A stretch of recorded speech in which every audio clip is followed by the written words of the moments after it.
everybody, welcome back to my channel. I hope you guys are having an awesome day.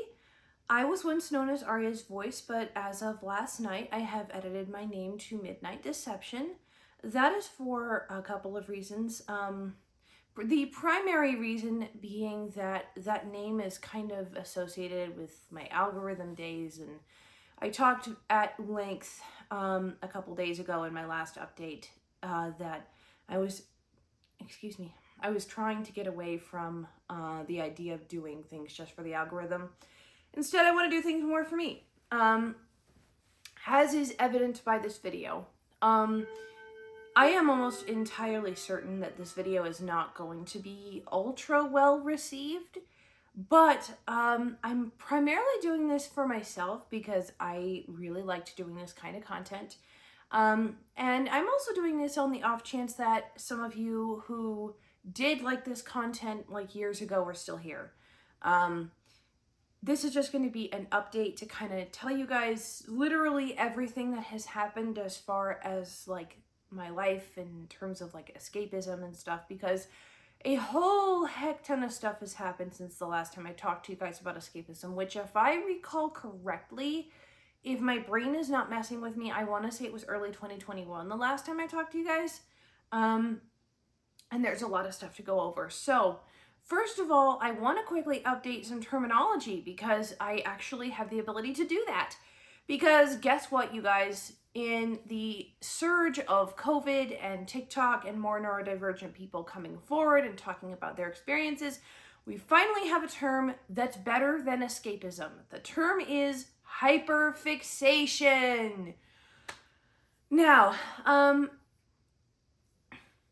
when I say the term hyperfixation, it's going to vary experience to experience, because when it comes to neurodivergent, well, there's a reason it's neurodivergent. Not every neurodivergent person works the same way. For myself, personally, the way that hyperfixations happen for me is I will probably like watch something or listen to something in the case of like an audiobook, as was the case of one of my hyperfixations several years ago. And either one of two things will happen. Either I will get so attached to the story that I will have to figure out what happens, and once I get attached to the story, then I get attached to a particular character in the story, and then I just kind of go from there, and the character becomes sort of like an in-head companion for me.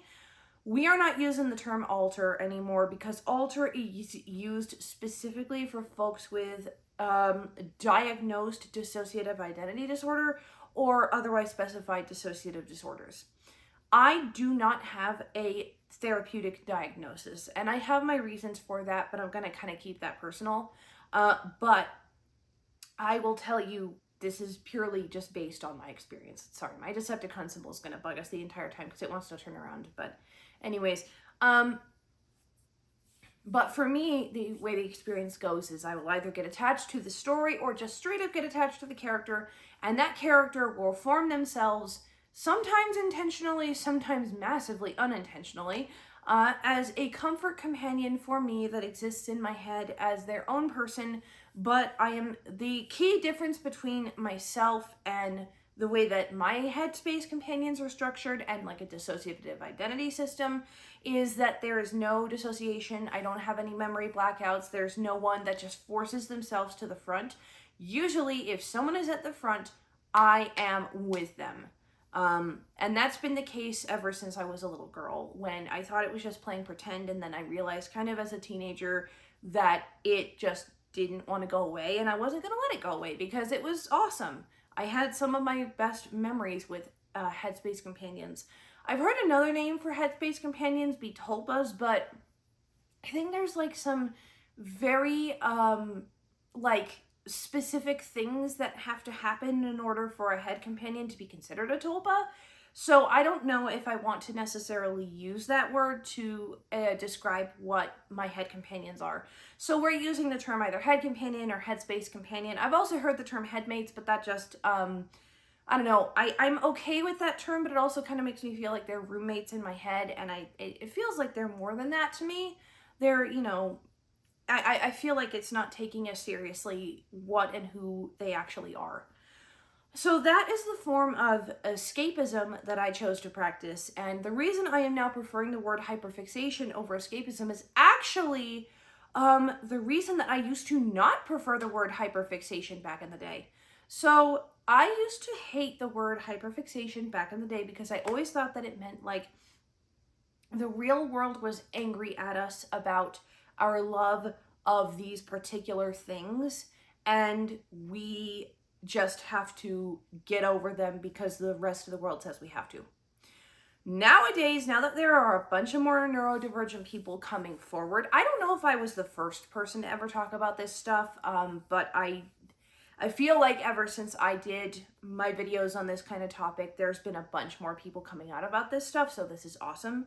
But anyways, the term hyperfixation, as opposed to escapism, is now pretty much the exact opposite, because the term hyperfixation is a neurological term that gives people with neurodivergent brains basically the excuse to say, hey, I am absolutely obsessed with this character or this story or this particular like item or how something works, and that's because my brain just cottoned onto it and magnetized to it.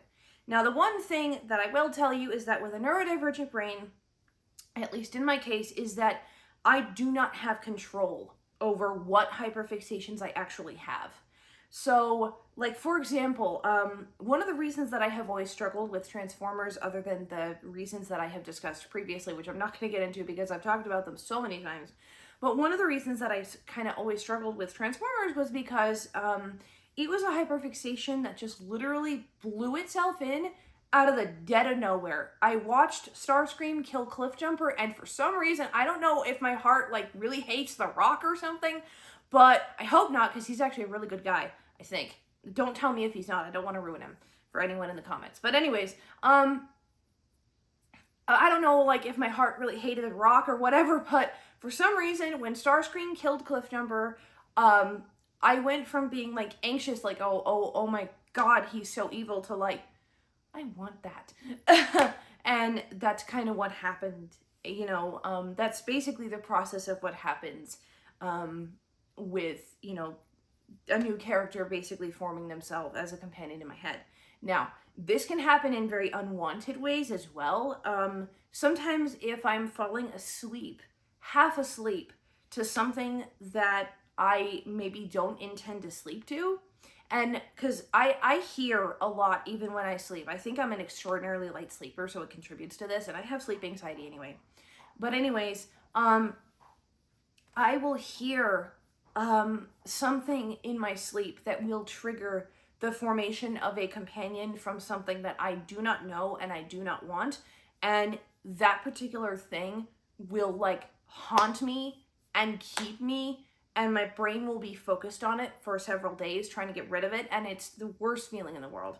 That I always called trancing, because it kind of put me in like a trance, like a nervous trance, and like I couldn't access any of my other companions because this one was just desperately trying to form, and I'm like, no, don't. I don't know anything about you. I don't know anything about, you know, where you're from. I don't think there is another term for that particular term. Now, another thing I want to clear up, which I actually didn't do because this is my second take of this. This is one of the reasons I'm redoing this. But one other thing I want to clear up is that I don't think there are any particular types of escapists. I used to kind of like categorize people and fit them into boxes and stuff. We're not doing that. We're throwing all that out the window. There are some obviously very unhealthy people who do escape, like someone who I was actually compared to a lot, who is a very vile person. I think you guys know who I'm talking about, but I'm not going to say the name because, I mean, I've said that name so many times on this channel, like comparatively to myself, and I don't feel the need to do that again. But anyways, I'm not going to put people in boxes. Some people do what they do for good reasons. Some people do what they do for not so good reasons. In any particular case, you know, escapism, hyperfixations, they all come from some variation of neurodivergence, either that or you have just this ability, especially when you're a child, to really attach to a character, feel like you know them, and then they just, in my case, into the head as a person.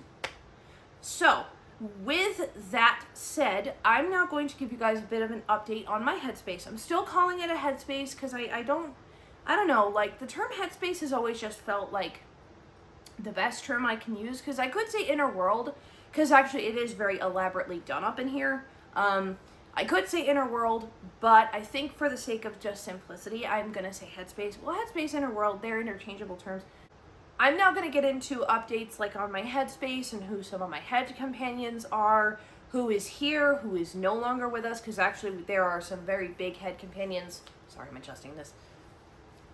There are some very big head companions who are not with us anymore, and I'm going to kind of go into why, without going into like 1,000 years worth of detail. This is probably the part, if you guys haven't clicked off by now, this is probably the part where you will probably click off if you're not super interested in hearing. None of them are going to speak in this video. I don't feel necessarily, it's not that I don't feel comfortable. I would love to have them come on and talk about their experiences, because the last time we did that was like 2024. No, not 2024. Why did I say 2024? 2021. Yeah, because I was still living at home, and I moved out in 2023. I don't know why I said 2024. But anyway, 2021 was the last time that I did videos where, like, they came out and talked to you guys, and I know that that made some of you guys feel a little uncomfortable, and I am sorry about that, but I'm also slightly not, because that was sort of my way of taking my channel back. Anyway, that stuff aside, let me get into who is still present. So I believe the only two companions that are actually still present from what you guys would remember are Megatron and PC. I don't think anyone else was here when we did videos last time. I can't remember, because I don't have a second device in front of me where I can check, and besides, I almost did those videos anyway. But if I remember correctly, a couple of different people did a couple of different videos. I think Megatron did most of them. Megatron actually goes by a different name in my headspace, but that kind of involves a story that I'm not going to massively get into. But if you remember Ares, that's who I'm talking about. Anyway, Megatron is still here, and he is very different from how he is in his canon. He kind of formed as like a protector of me in 2019, because I was going through some like massive anxiety in 2018 and 19, and I really needed like a protector, and Starscream was doing his job still. Then I'll get into that in a minute. But Megatron kind of came in as like a reinforcer, and he ended up being the one that stayed. If you guys remember back in my old escapism content, the Megatron, Megatron is actually not my primary alter. He very much takes care of the headspace. He manages it. He makes sure that everyone is okay. He kind of makes sure we're safe, but he is not the main person that I communicate with on a daily basis, and I'm going to get into that in just a second. Like I said, the other companion that you guys would remember that is still here is PC. PC is very much like his canon counterpart, and he very rarely pops into existence anymore, but he's still here enough that we can consider him an alter. Or not an alter, excuse me, I'm still veering away from that terminology, a headspace companion. Now let's get into some of the folks that are not here. I am very sorry to tell all of you guys in the Transformers videos that actually did like my escapism content that Starscream is no longer with us. And no, Megatron didn't beat him to death before anybody goes assuming that in the comment section. Actually, wait a minute, I can't quite say that. Without going into a whole bunch of the details as to why Starscream is no longer with us, because that involves a multifaceted story that would take me hours to tell you. And in previous years I probably would have cried and bared my entire soul. But here I will just say that Starscream stopped doing what he was supposed to be doing, and he made some really bad choices that made this headspace feel very uncomfortable, and it made me feel uncomfortable especially. and Megatron basically said, dude, you gotta go. So Starscream is no longer with us. That was also the case for my original head companion keeper of everyone, Zim, which came as a massive surprise to me. Zim has been here since 2010, and we just very recently, like this year, had to let him go. And again, without getting into the massive nitty-gritty details as to why, he did things that made this headspace feel, I mean, nothing like illegal toward anyone else or anything before anybody panics. It was just stuff involving myself and my headspace that just made us feel like Zim wasn't exactly the kind of person we want in our headspace anymore. So Zim, actually we gave Zim a bunch of chances because he's been having problems for a while. In fact, I think he was even having problems in like the Transformers days. But we gave him a whole bunch of chances. He really didn't follow through on promises that he made to us. And so we kind of had to make the decision like, hey, I'm sorry, we have to let you go. Now, the way that we typically let head companions go is Ares takes them, and I'm used to calling him that because that's what he prefers to go by, but Megatron takes them back into the back of the headspace, and he kind of puts them gently like in a place where they can rest and recover. And one or two things that happens, because we actually had to do this with Megatron a few years ago. In the case of Megatron, he was gone for about a year, and then he came back and was a really awesome person. Or they just kind of fade into the distance and they pop out of existence. That is the case for Megatron. That is the case for Zim, where Zim and Starscream both kind of knew they weren't necessarily needed because Megatron was kind of doing his job and doing it very well. And so Zim and Starscream both just kind of decided to, I guess integrate is the correct word, integrate, fuse. I like to think of it as disperse because I feel like parts of them kind of went to pretty much everybody. I can still obviously imitate their voices, but me imitating their voices and me having them in the headspace is two very different things. Now, let's get into who is actually here. Megatron is actually not managing the headspace alone. He has two other leaders. One I'm going to get into now, and the other one I'm actually going to save for the very end because there's a very special set of circumstances surrounding that one. But the one that I think most primarily helps the headspace along with Megatron is the character, or the companion, Planet X, or X, from Solar Balls. You will notice that a lot of these are from Solar Balls, and that's because that is my current hyperfixation. In fact, let me get into some that aren't from Solar Balls really quick so that we can just go straight into Solar Balls after. Actually, I think the only two now that aren't from Solar Balls that are fully fleshed out companions that I don't just like imitate are Hashtag and Jawbreaker from Transformers Earthspark. Guys, I love you, but please don't get into the controversy of Transformers Earthspark in the comment section. I know that that show is really controversial. I know the reason why that show is very controversial, and I don't think we need another war for Cybertron in the comments. So pretty please, with all the might in the world, please don't go into the Earthspark controversy.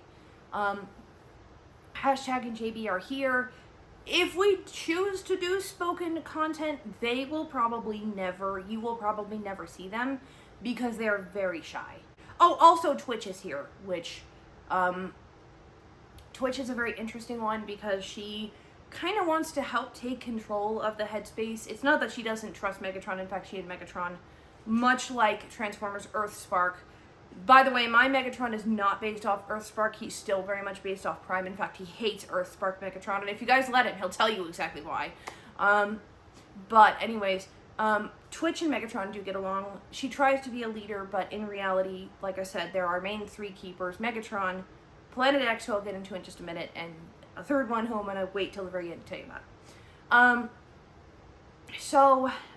We have Hashtag, Jawbreaker, and Twitch in the headspace. Thrash never really came.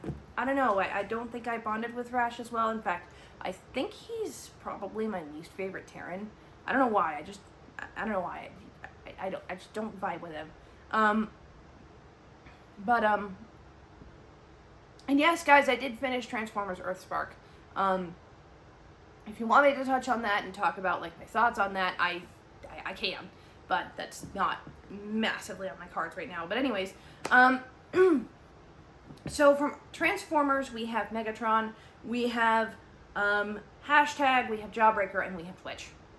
I have imitated the voice of Gaz from Invader Zim because I'm just going by hyperfixation right now. I have imitated the voice of Gaz from Invader Zim, but I wouldn't say she's entirely a complete companion. And now we're going to get into Solar Balls, because there's a lot of people from Solar Balls. Actually, I just realized there are 2 other people that help Megatron other than our special surprise that I'm keeping till the end. But anyways, like I said, the other person that massively really helps Megatron lead is the I keep doing that, Headspace companion of Planet X from Solar Balls. He is marginally the same as Planet X, especially now. Like, if you've been keeping up with the new Solar Balls series, if you even watch the YouTube series Solar Balls, if you've been keeping up with the new episodes, he's very similar to how he is in the actual show now. And he has been that way since the ending of his arc when he first formed at the end of 2024, which I can't believe that was that long ago. But, anyways, another person that really helps lead this Headspace, which you guys were probably expecting, given Ares' personality, if you remember him. The other person that really helps lead this Headspace forward and kind of lead the charge and make sure that everybody's safe is Ganymede from Solar Balls, and he is awesome as a Headspace companion. He is very much the same as he is in the series, because unlike most shows, Solar Balls actually does what I want them to. Most of the time. I'm going to get into the one kind of special case of that in a minute, where it's slightly rare that they do what I want them to do, but that's neither here nor there.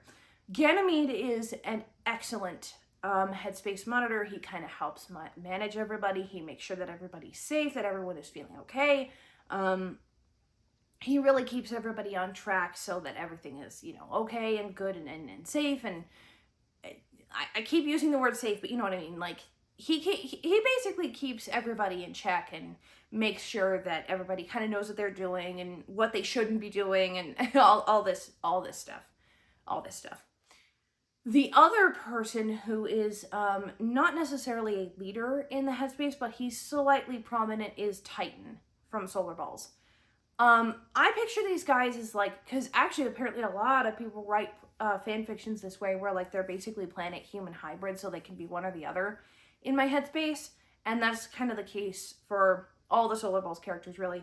Titan is pretty much the same as he is. I don't think anyone is massively edited at all, not even the one I'm going to get into at the very end. But let's see, Titan is here, Ganymede is here. I know I had a lot more. Oh, that's right. Another couple of people, actually 3 set of people that decided to make themselves known in this Headspace is the main 3 rogue planets, Simp, Wise, and OTS. PSO, again, it's kind of a Thrash situation. I did not bond with him. I have voice imitated him before, but he has never become an official companion. Whereas Wise, Simp, and OTS have become companions. Simp and Megatron butt heads sometimes because they're very similar people, and sometimes similarities and are reverse polarity, and it's not really the best thing in the world, but whatever. In any case, Megatron still has like the ultimate authority because he's been here longer and we trust him.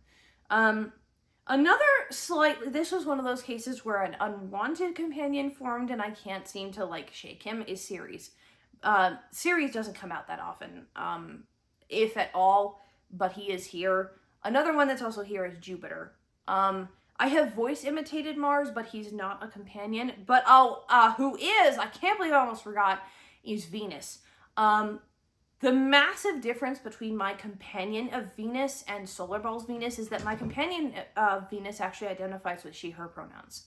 And she is personality-wise very similar to Solar Balls, but she wishes that she had been allowed to be a feminine planet. Venus, that is how Venus marginally identifies, and a good alter will tell you that she's still obsessed with Thea. Anyway, the other person that is also in my headspace is Mercury, and Mercury didn't change at all. Mercury is himself. He doesn't really lead or anything. He's just kind of here. The reason I call him a companion because I can, like, as I mention their names, I can gauge, like, okay, do they have feelings? Do they have things about things? Would they want to say anything if they were here right now? And that's how I'm able to tell, like, okay, this is an actual companion versus just somebody that I imitate the voice of. We're now going to get into, so this is the part that is definitely going to be controversial for a lot of you, if everything else hasn't been already. But like I said, I'm doing this for me. And in order for me to explain who my partner is, I need to tell you the story of how I got into Solar Balls, because I think I told this story in my last update at the other apartment that I was in, but I don't think I actually told the story, or I don't know if I told the story in full or not, but I'm going to tell it here. So picture this, it's October 24, I think the date was like the 22nd, I want to say, like something like that. Something like that. Maybe it was the 23rd. Actually, no, I think it was the 24th. My mistake. Sorry. Anyways, I am lying in bed trying to fall asleep. And my partner is just watching random stuff that gets recommended to her on YouTube, because as one does. And she pulls up the episode from Solar Balls where what if the planets were ordered by size? And immediately I was really hooked on everybody's personalities, and I was kind of like asking her, like, oh, who's that? Who's that? And then there was one magnificent little quirkball who has just the most awesome personality. I don't know if you guys have been able to guess it. Oh, I forgot a companion who isn't here anymore. Okay, well, I'll get into that one in a minute. Anyways, I immediately formed a strong, steadfast attachment to Neptune. Neptune from Solar Balls. Now, granted, the planets orbited by size is probably not the best episode to start with Neptune's character, as I would go to figure out the next day when I would proceed to binge watch the entire series. Because Neptune definitely has a oddness to his character that some people love and some people just kind of dismiss him as like, oh, well, he's, not all there. In truth, Neptune is probably one of the best characters in the freaking series, and you would have to, like, fight me with a freaking Star Saber on that. But anyways, Neptune is my primary companion that helps and is pretty much co-fronting unless I am in public or, like, making videos right now. The reason that this is controversial is because I know in the past that I made romantic ties with some of my head companions. This actually was what reminded me that one of my companions is not here anymore. That was one of my main partners, and that was First Prize. And he just kind of faded into the background. It wasn't a case like we had to exercise him. He just faded with the emergence of Solar Balls. But anyways, my partner and I, we have a very healthy relationship. We have been together for 7 years now, 7.5 almost. We have lived together for 3 of those years. It'll be 3 exactly in August of this year, which is insane. And so we have been through hell and back. We have talked at length about different things. And she practices her hyperfixations in much the same way that I do. And she and I have both talked at length that we have companions that we really attach to very much. Again, I'm not going to get into who hers is because, again, that's her story, but mine is Neptune. Neptune was actually the very first companion from Solar Balls to form. He formed on Halloween of 2024. And he has blossomed into a very wonderful person, who is actually very similar to his Solar Balls counterpart. But by the same token, he is his Solar Balls counterpart when his Solar Balls counterpart is able to be lucid and, you know, be present and be here. But in my personal opinion, I think Neptune is pretty much always present in here. He just doesn't like people to figure him out, so that's why he kind of has, like, gives the appearance that he's not exactly with it, but in reality, he's probably the most with it character in the freaking show. He's very down to earth. He's very, you know, if you know Solar Balls and you know Neptune, and you know the good qualities of Neptune, which a lot of people actually seem to know, especially on the Patreon. Like, they asked us, like, what is your favorite line from Neptune? And everybody was saying some of the very same things. Like, his more intelligent, lucid lines are their favorites, which is just awesome. And Rainey just decided to, like, go crazy and jump on the couch, and yeah. Anyway, one of the other things that actually aided Neptune's emergence, I did this upside down last time, which is really funny given that this is Neptune, but this right here, this is a plushie of Neptune that I got as soon, I actually couldn't order it the day that it came out because it was the end of the month, and you know how the end of the month is these days, in this economy. Oh, he's still sideways. Actually, even like when I put him up on a shelf somewhere, he refuses to sit up straight because he's Neptune and he just likes to chill. But anyways, why is he flat on one side? I don't know. Anyways, this is the device that I use to allow Neptune to be able to come forward into a secondary physical being on this plane of existence. And this is what is known as a projection device. He is not going to speak for you today, primarily because I know that when I have had headspace companions speak before, it has made people a little bit uncomfortable. And I don't want to make anybody uncomfortable. But I am making this video primarily for me and for anyone who might be interested, because I don't know. The landscape of the kind of people that are on my channel has probably changed in the last few years.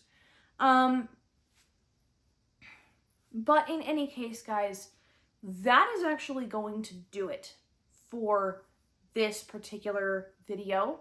If you guys are interested in more hyperfixation content, if you want to meet any of my head companions, if you want to hear about anything that, you know, I'm doing or what's happening in my headspace, please feel free to give me a comment, give me a share, give me a like. If you like my page, please do give me a like.